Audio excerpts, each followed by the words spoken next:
یہ حج کا موسم ہے اور میری تمام سننے والوں سے یہ ایک درخواست ہوگی کہ اپنے لیے نا ایک نیت اپنی ابھی سے بنا لیں. اور وہ نیت کیا ہوتی ہے کہ بندہ نا سب سے پہلا کام کر لے. سب سے پہلا کام کیا ہے کہ اپنا پاسپورٹ بنوا کے رکھ لیں. اور یہ ایک پہلا سٹیپ ہوگا، ایک پہلا زینہ ہوگا، ایک پہلی سیڑھی ہوگی کہ ہم اللہ تعالیٰ کے گھر حج کرنے کے ارادے سے بھی جانا چاہتے ہیں. اور پھر ظاہر ہے کہ اگر وہاں پر نہیں جا سکتے تو پھر قربانی جو ہے وہ اللہ تعالیٰ کی بارگاہ میں پیش کرنے کے لیے ہر بندے کو مستعد اور تیار رہنا چاہیے. تو بات کا سلسلہ آگے بڑھاتے ہیں.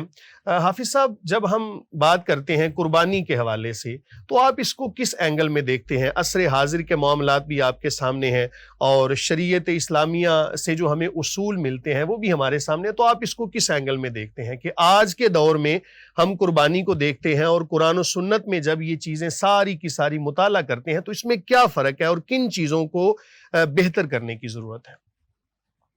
بہت شکریہ مفتی صاحب.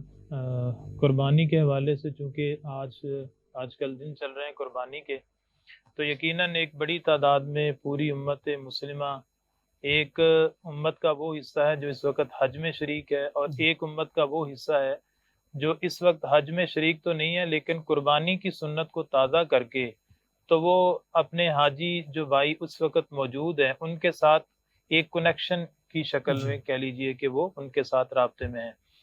تو قربانی جو ہے یہ محض ایک پریکٹس نہیں ہے کہ ہم سال کے بعد ایک قربانی پیش کر دیں، بلکہ قربانی جو ہے اس کے اندر ایک پورا فلسفہ ہے.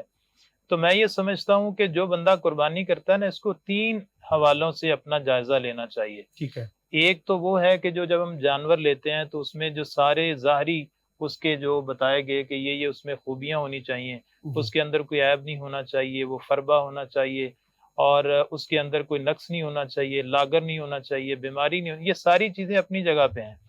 لیکن اس کے ساتھ ساتھ جب آپ قربانی کرتے ہیں تو 3 چیزیں میں سمجھتا ہوں 3 پہلوؤں سے آپ کو اس کو سامنے رکھنا چاہیے. سب سے پہلا یہ ہے کہ یہ قربانی جو میں کر رہا ہوں یہ میرا اور میرے اللہ کا جو تعلق ہے، میرے خالق کا جو آپس میں ربط ہے، اس کو یہ کس طرح اس کو مہمیز کرتی ہے، اس میں کیا بہتری لاتی ہے. یہ بات تو بالکل اس کے اندر تو بالکل دو رائے نہیں ہے کہ جانور جو ہے وہ عیوب سے پاک ہونا چاہیے. اسی طرح بندے کی کمائی جو ہے وہ بھی عیبوں سے پاک ہونی چاہیے. ہم دیکھتے ہیں کہ عصر حاضر کے اندر کہ جب قربانی کی جاتی ہے تو اس کے اندر بہت سارے ایسے طبقات ہیں کہ جن کو ان کے گوشت پہنچانے سے محروم رکھا جاتا ہے. تو آپ کیا سمجھتے ہیں کہ قربانی کی کرنے کے بعد اس کی تقسیم کا کیا مرحلہ ہونا چاہیے؟ بہت شکریہ مفتی صاحب. میں اپنی بات کو اسی طرف ہی لے کے آ رہا تھا. ایک پہلی بات یہ ہے کہ اللہ تعالیٰ سے آپ کا تعلق وہ تقویٰ کی صورت میں، جسے قرآن کہتا ہے کہ لن ینال اللہ لحومها ولا دماؤها ولکن ینالہ التقوی منکم. نہ اللہ کے پاس خون جاتا ہے، نہ اللہ تعالیٰ کے پاس کوئی گوشت کا ایک ٹکڑا جاتا ہے، بلکہ تقویٰ جاتا ہے. تو بندے کو یہ دیکھنا چاہیے کہ اس کا اور اس کے رب کا تعلق اس قربانی کو کرنے کے بعد اس میں کتنی بہتری آئی. اور دوسرا جائزہ ہے اپنا جائزہ یہ ہے کہ میں، جس میں آپ نے حلال رزق کا تذکرہ کیا کہ بندہ جب اللہ کے سامنے کوئی چیز پیش کر رہا ہے تو اس کے دل میں یہ احساس پیدا ہو کہ جو میرے پاس اللہ کی نعمتیں ہیں یہ نعمتیں حلال ذریعے سے میں کما رہا ہوں یا حرام ذریعے سے.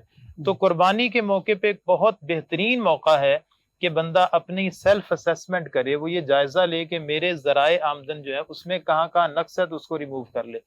اور تیسری بات جس کے اوپر آپ نے بھی دوسرے سوال کے اندر جو ہے وہ روشنی ڈالی ہے، وہ ہے کہ اس کے ساتھ آپ کا لوگوں کے ساتھ، انسانیت کے ساتھ کیا تعلق بنا ہے. آپ نے ایک جانور ذبح کیا ہے، اور پہلی بات تو یہ ہے کہ جب آپ نے خریداری کی ہے تو اس خریداری کو کرتے ہوئے آپ نے اتنا مہنگا تو نہیں لے لیا کہ اس جانور کے ساتھ آپ 2-3 اور لوگوں کو فیسیلیٹیٹ کر سکتے تھے.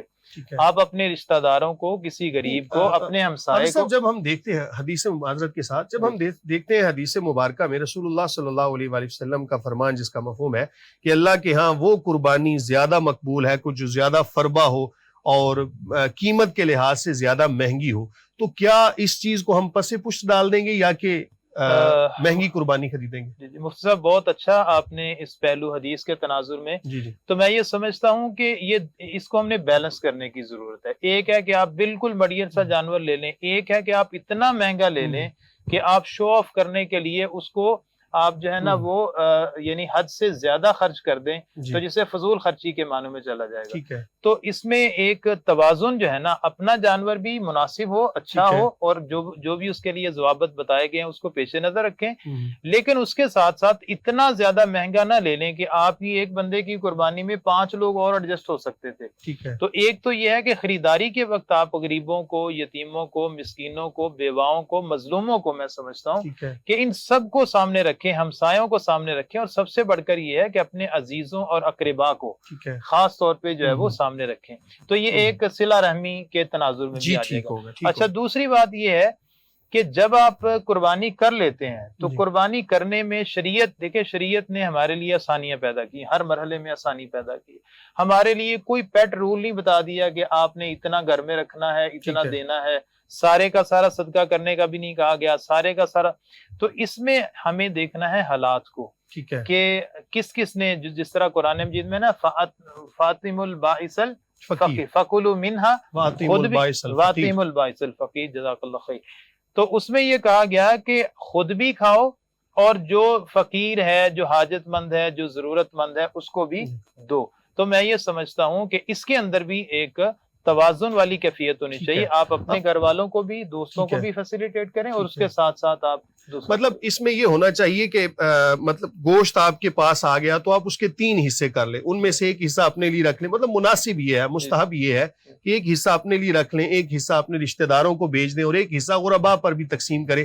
خاص طور پہ وہ لوگ کہ جو سال بھر گوشت نہیں کھا سکتے، ظاہر ہے مہنگائی کا یہ دور ہے، تو ان لوگوں کے گھروں تک پہنچانا. اچھا، جب ہم بات کرتے ہیں کہ قربانی کے جانور کے اندر بہت ساری ایسی چیزیں ہیں کہ جن کو نہیں کھایا جاتا، تو اس حوالے سے اگر آپ کوئی مختصر سا بتا دیں کہ کیا ہمارے پاس اصول کیا ہونا چاہیے، ضابطہ کیا ہونا چاہیے، کون سی ایسی چیزیں ہیں کہ جن کو نہیں کھایا جائے گا؟ شریعت مطہرہ میں جو حلال جانور ہے اس کی ہر چیز جو ہے نا اس کو حلال قرار دیا گیا ہے. اس میں کوئی ایسا ہم نہیں کہہ سکتے کہ بعض ہمارے ہاں لوگوں میں ایک تذبذب پایا جاتا ہے، ایک تشکیک پائی جاتی ہے. اس میں اہل علم کا بہرحال اس میں اپنی رائے ہو سکتی ہے، لیکن میری معلومات کے مطابق شریعت مطہرہ میں جو حلال جانور ہے اس کی سب چیزیں آپ کے لیے حلال ہیں. اس کے علاوہ یعنی اس کو آپ مائنس کر لیں کہ جو کھائی نہیں جا سکتی، مثلا سینگ ہے یا اس کا تو کوئی استعمال نہیں ہو سکتا، لیکن حلال جانور کی جو چیز یعنی طعام کے قابل ہے، کھائی جا سکتی ہے، تو اس کو آپ کھا سکتے ہیں. اس میں کوئی مطلب اب آنکھیں ہیں جانور کی، تو کیا ان کو بھی کھایا جا سکتا ہے؟ دیکھیں عموماً تو ہمارے ہاں آنکھوں کے کھانے کا ایک تصور بھی موجود نہیں ہے، تو اس لیے ایسی چیز کے اوپر جو دیکھیں ہمارے ہاں بعض مباحث ایسی جس کا عملی طور پہ زندگی میں تعلق نہیں ہوتا، ایسی مباحث کو جب ہم کھڑا کرتے ہیں تو عام آدمی اس میں تھوڑا سا جو ہے وہ پریشان ہو جاتا ہے. تو عام آدمی جسے ہم عوام الناس کہتے ہیں، عوام الناس میں ایسے دقیق مسائل کو چونکہ علماء کے لیول کے یہ مسائل، اس میں ہم اس کو ڈسکس کر سکتے ہیں، لیکن عمومی یہ ہے کہ جو چیز ہمارے ہاں کھائی جاتی ہیں اس میں حلال جانور کی تمام چیزیں ہم اس کو استعمال کر سکتے ہیں.